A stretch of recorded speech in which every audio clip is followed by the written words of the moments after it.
Hi, my loves. Miss Delgado here. We miss you all so much. Since we miss you all and we have a few more weeks to go, what we would like to do is have a different teacher read you a bedtime story each night. We will upload it to our new YouTube page and our Facebook page as well. I'm going to start off the read alouds this evening. Tomorrow night is Miss Gaudet, and after that is a surprise. So make sure you are checking back at our YouTube and Facebook page each night. Couple things that I want you to remember before I get started with tonight's bedtime story. The first thing, remember that you can access your iReady from home. You can practice your reading and your math with that, which is fantastic. The second thing I want you to remember is that we are still having our Literacy Pro contest. I have on my desk, waiting for you, 42 awards for the month of February, which is fantastic. We'll continue the contest throughout March, except this time you'll be reading from home. When we get back in April, I will give those awards out as well, okay? For tonight, our read aloud is Jack the Leprechaun. Now, tomorrow is St. Patrick's Day, which is why I picked this story. And St. Patrick's Day is a traditional holiday in the Irish culture. And leprechauns are a fun part of that tradition. They say that leprechauns come out on St. Patrick's Day, and if you are not wearing green, they pinch you. So make sure you wear your green tomorrow, okay? Now, Jack is the mouse in this story.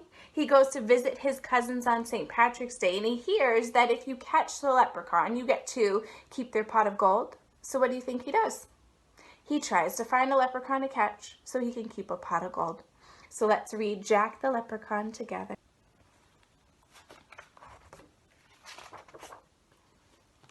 Jack Mouse was invited to a very special St. Patrick's Day party. It was far away from his home. "Welcome to Ireland," his cousin Sean said. "Happy St. Patrick's Day."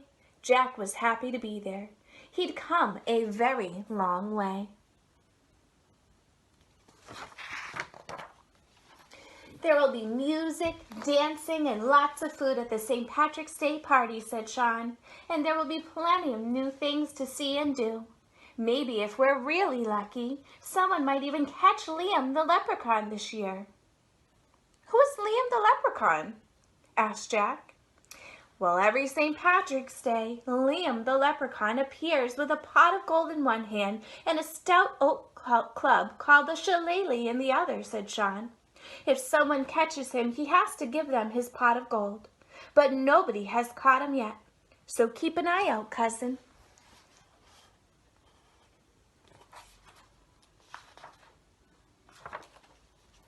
When they got to the house, Aunt Brid and Uncle Fergal were very happy to see Jack.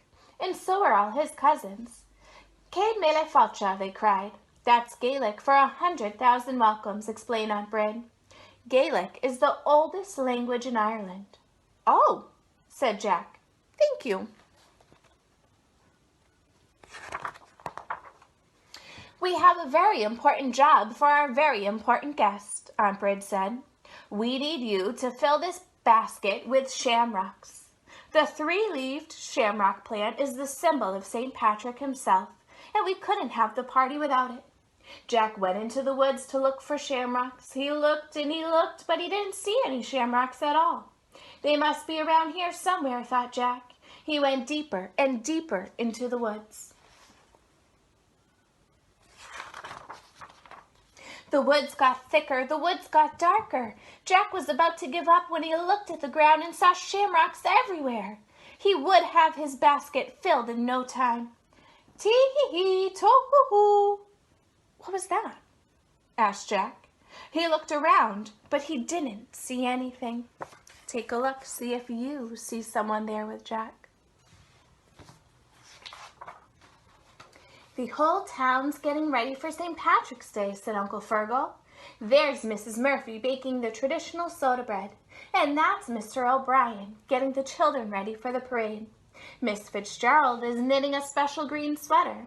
Green is the national color of Ireland, you know." "But what about leprechauns?" asked Jack. "What about pots of gold?" "Ah, you silly mouse," said Uncle Fergal. "There are no such things as leprechauns." But then, out of the corner of his eye, Jack saw Liam. "There he is!" Jack yelled. as he raced away. Can you find Liam? That's right, he's right there, isn't he? Sneaky little leprechaun. Tee-hee-hee-too-hoo-hoo, sang Liam the leprechaun. Then suddenly Liam tripped and fell. Gotcha, said Jack as he grabbed Liam's arm, but the leprechaun just laughed. Why, Jack, you don't recognize your own cousin? Jack looked closer. It wasn't Liam at all. It was his cousin Sean. Before he knew it, Jack was laughing too. Suddenly, Sean stopped laughing. We're late for the party, he said. And I still have to get the shamrocks, Jack said. Let's go.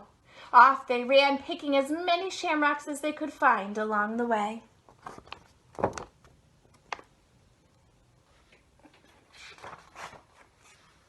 When they got to the house, the party was just starting. There was music and dancing and lots of food. The mayor played the traditional St. Patrick's Day song, Danny Boy, on his harp, and everybody clapped. There's the harp that he was playing. A harp is a musical instrument with strings.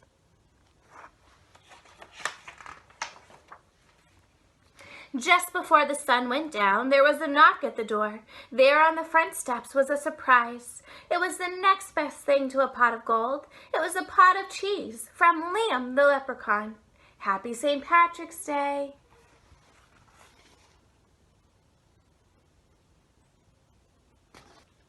Now, friends, we hope that you enjoyed the story of Jack and the leprechaun. Remember to wear your green tomorrow so you don't get pinched by a leprechaun. Now, tomorrow's Read Aloud will be by Miss Gaudette.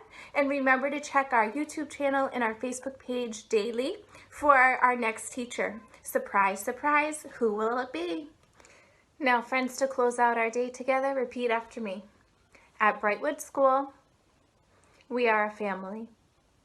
We take care of ourselves, each other, and our environment.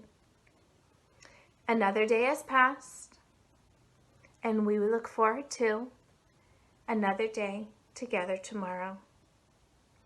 Good night.